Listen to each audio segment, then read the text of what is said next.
Fíjate que, por ejemplo, al Cone lo vimos en un partido amistoso contra Cruz Azul allá en la Noria y aguanta, y lo más que puedas y lo más que quieras jugar, aguanta. Chuy también, entonces, bueno, Osvaldo, El mismo Osvaldo. el maestro en paz descanse, Calero, que se retiró también grande, Sí. Entonces, voy por ellos, voy por su récord. Oye, hablábamos ahorita de Nesa, que por cierto, un saludo allá. Mucha gente nos debe ver ahora en Minnesota, ¿no? Veo que vas a estar por acá. En Nesa York. Nesa York.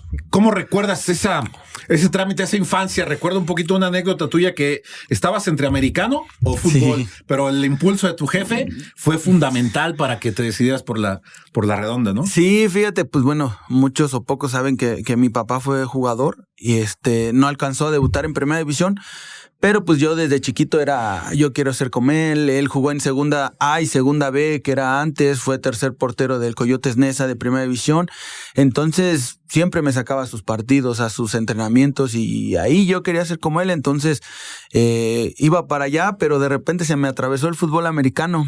Me llama todavía, me gusta mucho el fútbol americano. Estuve alrededor de 5 años jugando fútbol americano.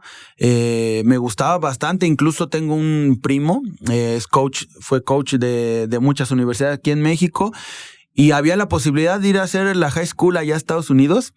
Pero justo me lastimé de la columna vertebral. Y tuve que parar, tuve que tener un parón de descanso, y es cuando pues ya prácticamente me integro al fútbol, a la escuela de mi papá, Cachorros Nesa, y de ahí para el Real ya no paramos. Oye, ¿la vida era difícil en esa época? O sea, ¿había que entrarle al trompo o no? ¿O tú no eras muy de eso? No, fíjate que afortunadamente mis papás sí vivíamos ahí entre Nesa y Ecatepec. En sí, yo nazco en Nesa, yo soy de Nesa, pero a los 5 años que regresamos ya ahora sí que a sentar bases acá en México en los equipos que tenía mi papá, llegamos a Ecatepec. Entonces de los 5 años viví en Ecatepec de Morelos. También está bravo. Y también es un pueblo bravo, pero afortunadamente mis papás tuvieron el tiempo. Mi papá, trabajador del gobierno, puso su escuelita de fútbol, y mi mamá ama de casa, entonces a mi hermana y a mí nos dedicaron todo el tiempo. Entonces yo iba a la escuela, terminando la escuela tenía que comer rápido e irme a entrenar a la escuela de mi papá en esa. Entonces ya entrenaba con mi papá en esa, regresamos a Ecatepec a hacer la tarea, a cenar y a dormirme. Entonces prácticamente no tenía tiempo de estar en la calle, ¿no? De estar en la calle. Sí me tocó salir en la calle, vivir en la calle, jugar en la calle pero afortunadamente, te digo, tuve a mis papás que estaban atrás de uno y que me formaron y que me inculcaron el buen camino. Y yo a los 12 años llego a Pumas de CU, acá en CU, por un amigo de mi papá, jugador de fútbol, Germán Tello. Tenía la 85 en ese momento. Entonces, mi papá en la Talacha, allá en México, se le encuentra. Y justo Germán Tello le dijo, oye, ¿no tienes un portero categoría 85? Sí, tengo uno.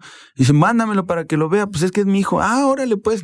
Fui a hacer pruebas a Pumas, me vieron, y a los 12 años llego a Pumas. Entonces, era la escuela de Ecatepec hasta CU, son 2 horas de camino. Entonces eran 2 de ida y 2 de vuelta. 2 de ida y 2 de vuelta. Y de vuelta, de repente, con el tráfico, la hora pico, el metro, eran de 2 a 3. Entonces yo llegaba y era lo mismo, salir de la escuela, comer, cambiarme, irme en metro con mi mamá hasta CU, entrenábamos, y de regreso otra vez 2 horas, hacer tarea, y así fue prácticamente mi vida. Entonces, sí viví la calle, pero no tuve tiempo de entrarle a las enfocado, cosas. Sí, estabas enfocado en escuela y... Sí, y aparte tuve la fortuna de que mi papá estuviera atrás de mí. O sea, yo no podía tomar, no podía fumar, no podía ir trabajos en equipo en mi escuela, tenía que pedir mis partes yo, porque no podía ni a faltar ni a entrenar, ni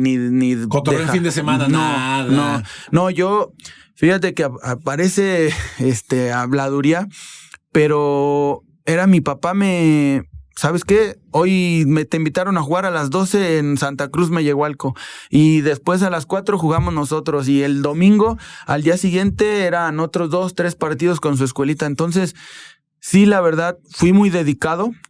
mi papá me traía a tabla, pero porque yo quería también. Yo quería y mi papá pues decía, si quieres ser futbolista te tienes que dedicar de lleno. Entonces, afortunadamente apenas ahorita ya hace pues unos 3, 4 años me empezó a gustar el clericot, pero no tomo, o sea, una cerveza no tomo, no fumo, no nada, porque sí desde chiquito y pues ya sabes, vieja guardia, los jefes antes no era de que como ahora ándale y préstame y no antes. Oye, ¿cómo ves? ¿Quieres? No, ni madre, güey, se hace esto y listo. Sí, entonces la verdad que todavía fui criado por vieja guardia y la verdad que estoy muy agradecido porque esos valores y esos principios ahora tengo mi familia, tengo mis hijos y que yo también pues, me gustaría que tengan esas creencias, esos valores. Cuando llegas a Pumas, ¿puede ser que también te gustaba jugar de delantero? ¿Probaste las dos posiciones? Sí. Fíjate que ahí también tuvo que ver mucho mi papá porque él me decía, tienes que jugar de delantero y de portero para que ya el día que tú decidas, ya sepas como delantero qué va a ser el portero y como portero qué va a ser el delantero. Que hoy lo sabes aplicar a la hora de la salida en cualquier partido. Entonces, eso me ayudó bastante porque sí, pues ahora de portero a Pumas yo llego porque buscaban un portero, porque ocupaban un portero. Entonces ahí es como que el punto de quiebre donde yo ya me dedico a nivel profesional en teoría porque ya eran fuerzas básicas como portero. Entonces ya de ahí, pues bueno, portero. Y lo que afortunadamente me ayudó es que yo los fines de semana, que no jugaba en Pumas o ya en Pachuca, ya en su momento están en Pachuca, yo me regresaba pues a Nesa con mi papá a su escuelita. Y en su escuelita tenía un equipo libre, categoría libre, todos los domingos.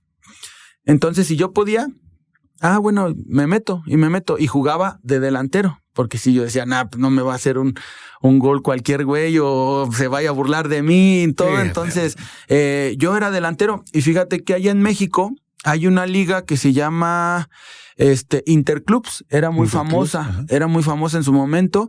Era del nivel del barrio en ese entonces, de los mejores.